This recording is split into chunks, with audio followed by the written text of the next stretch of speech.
RCR, la red que comunica y une al Perú. Estamos ya en contacto con el doctor Jorge Viasante Araníbar. En su momento él ha sido ministro de Trabajo y Promoción del Empleo, y yo le agradezco la generosidad de atender esta comunicación con RCR, Red de Comunicación Regional. Doctor Viasante, qué gusto saludarlo, muy amable como siempre por atender esta comunicación. Muy buenas tardes, señor Hernández. Un gusto estar con usted y en este importante programa a su entera disposición. Sí, yo comentaba como preámbulo este reciente estudio de la Organización Internacional del Trabajo, ¿no?, que refleja ciertamente la situación que estamos viviendo en el país, ¿no? Una grave crisis sanitaria producto del COVID-19, pero también, ¿no?, una aguda crisis económica, ¿no?, que se traduce en el desempleo, ¿no? Uno, generado por la pandemia, pero también con una alta tasa de informalidad, ¿no? ¿Cómo está analizando usted esta situación, doctor Viasante? Primero, que resulta preocupante. El informe de la OIT lo que evidencia es que a nivel de América Latina y el Caribe tenemos indicadores de pérdida de empleo. Ya organismos internacionales, la OIT específicamente ha señalado que hay millones de puestos de trabajo que se han ido perdiendo. No olvidemos que en el caso del Perú, data oficial del Instituto Nacional de Estadística e Informática ha dado a conocer que el segundo trimestre son más de 6 millones de peruanos que han perdido el empleo, y solo en Lima metropolitana más de 1.300.000. Ahora, esto tiene que verse también desde una perspectiva de medidas que se han ido adoptando por parte del gobierno, pero que obviamente han afectado la dinámica de la actividad económica productiva en el país, y eso nos lleva a estas cifras que han sido reflejadas en este informe de la OIT denominado Panorama Laboral en tiempos de COVID-19, que en términos generales lo que refleja efectivamente es, primero, que las pérdidas de empleo afectan más a mujeres que a varones, afectan más a jóvenes y a personas también por encima de los 55 años, ¿no? Son los grupos más vulnerables, más afectados propiamente por las pérdidas de empleo. Pero no solo es pérdida de empleo, porque también la otra consecuencia es la reducción de los ingresos promedio, ¿no?, que se tenían antes de la pandemia. Es decir, hay un doble efecto: pérdida de empleo, pero también reducción de ingresos que en promedio tenían los trabajadores antes de marzo del presente año. ¿Qué se ha hecho mal, doctor Viasante, en estos más de 6 meses de emergencia de pandemia en nuestro país para reflejar una situación tan delicada, ¿no? La caída del Producto Bruto Interno este año se proyecta por encima del 15%, ¿no? Pero adicionalmente a ello también lo que estamos viendo es un alto nivel de informalidad en el país, ¿no? Entonces, ¿qué es lo que no se hizo y qué es lo que, desde su punto de vista, debería hacerse por lo menos en lo inmediato? Señor Hernández, medidas que deberían tomarse de parte del gobierno, pero que sean básicamente decisiones rápidas, veloces, que permitan, en lo que sea posible, ya poner a marchar propiamente la actividad económico-productiva del país. Obviamente buscando un equilibrio con lo que vienen a ser las medidas de prevención, las medidas para evitar que se produzcan contagios en los lugares y centros de trabajo, y no solo en los lugares y centros de trabajo, porque hay que entender que el virus, que es invisible, eventualmente puede ser contagiado, por ejemplo, en los medios de transporte. Es decir, tenemos que tomar medidas para ese nivel. ¿Qué no ha ocurrido propiamente? ¿Qué decisiones no se han tomado de manera rápida por parte del gobierno? En mi opinión, lo que tenemos es, primero, incertidumbre en decisiones que se han tenido dentro del propio Ejecutivo. Recordarán ustedes, si nos retrotraemos en el tiempo, hacia el mes de abril, propiamente marzo-abril, el gobierno, a través de los voceros, en su caso la ministra de Trabajo en su momento, decía que no se iba a autorizar, por ejemplo, la suspensión de contratos de trabajo, y luego tuvimos el decreto de urgencia que efectivamente posibilitó la suspensión perfecta de los contratos de trabajo, que, si hay que decir, se van extendiendo en el tiempo, y vamos al día de hoy. la suspensión de los contratos de trabajo pueden darse hasta enero del año 2020. Entonces, primero, niveles de incertidumbre, de falta de claridad en las decisiones. También hay que decir, somos demasiado complicados, complejos en medidas, por ejemplo, como estas, de los protocolos que deberían observarse. Fíjese, señor Hernández, yo creo que tenemos que hacer las normas mucho más simples, que sean aplicables y cumplidas por todos. Hay reglas que son básicas, oiga, distanciamiento, aún en los centros de trabajo, uso de mascarillas, lavado de manos, ¿no? Testeo, medición de la temperatura, son medidas que debemos de adoptar de manera general. Aquí lo que ha ocurrido y sigue ocurriendo todavía es que cada sector, cada ministerio sigue dando normas sectoriales, ¿no? Cuando deberíamos de tener una regla general, y de ahí sí de pronto hay actividades como pueden ser minería, hidrocarburos, que requieren algunas medidas más específicas, diría, pero no generalicemos los temas, ¿no? Entonces, ¿qué ha ocurrido en la práctica? Que tenemos estándares de cumplimiento muy elevados, costos que se tienen que asumir, y naturalmente lo que ocurre es que las personas no es que migren tanto, y se habla mucho de la informalidad, yo diría más bien buscan mecanismos de subsistencia, porque si cumplir las normas me es demasiado costoso también, busco mecanismos a través de los cuales finalmente tengo que subsistir en el mercado. Eso mismo es también lo que ocurre con los trabajadores. Los trabajadores no migran, como muchos dicen, al sector informal porque quieren, no, están migrando a una economía de autosubsistencia, porque finalmente tengo que proveerme ingresos, recursos para satisfacer necesidades de mi familia. Entonces, en conclusión diríamos, primero, incertidumbre en decisiones, mensajes nada claros de parte del gobierno, y en segundo lugar, normas complejas de poder ser cumplidas.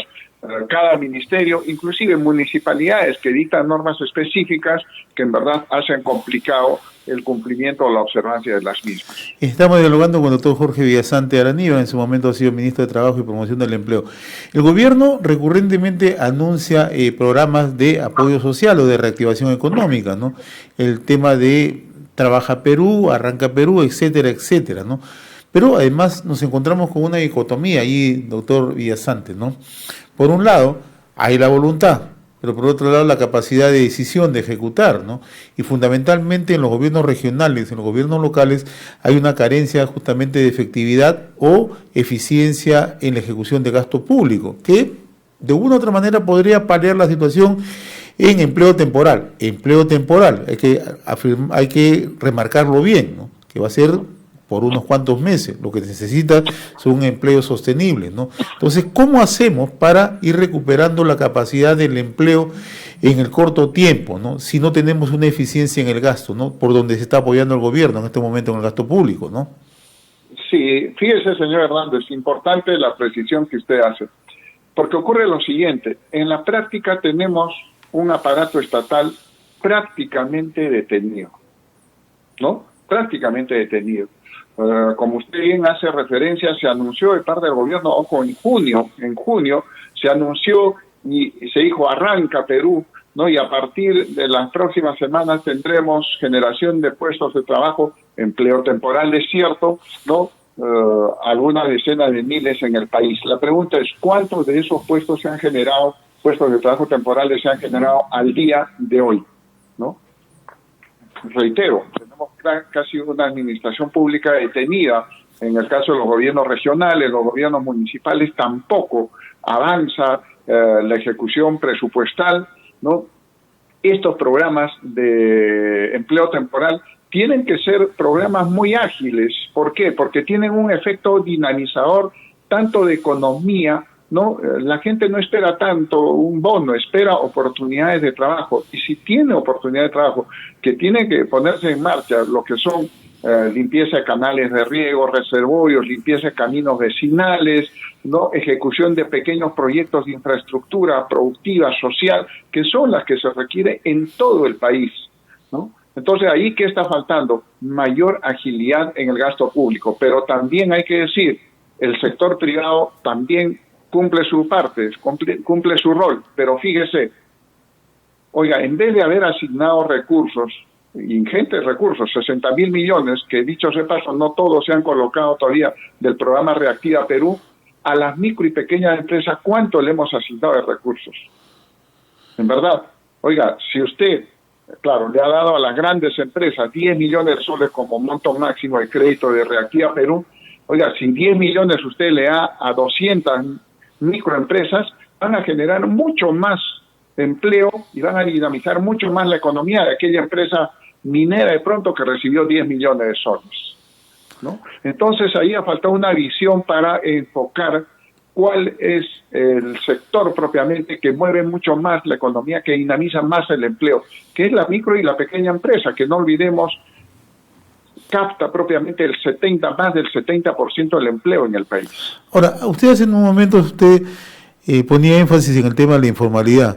Nosotros a esta hora estamos llegando a localidades alejadas, Puno, en Arequipa, en Apurímac, ¿no? Donde ciertamente la situación de informalidad es bastante notoria, ¿no?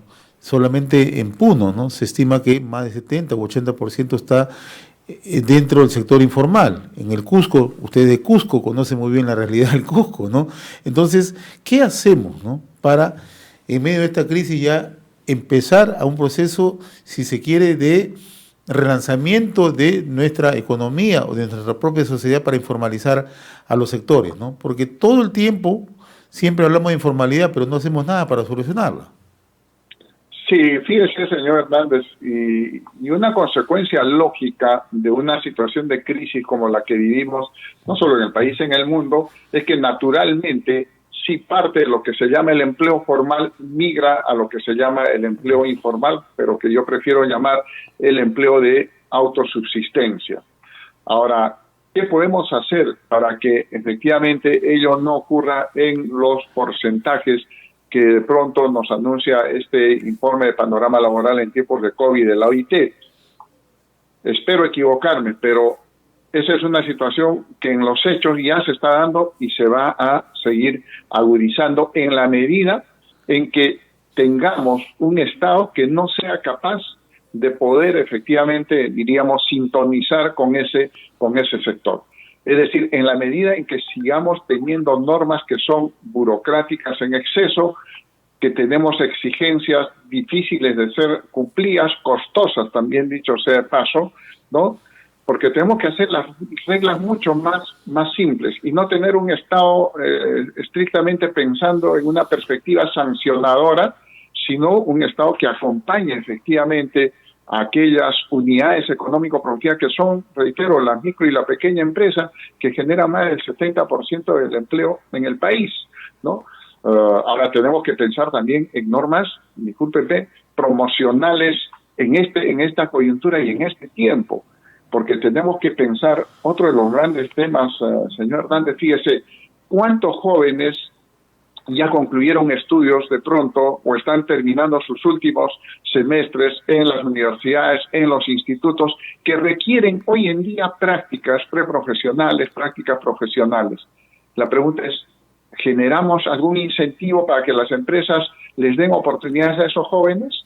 Ya estos jóvenes tienen problemas por los accesos, por ejemplo, a la educación, por limitaciones en el Internet, ¿no?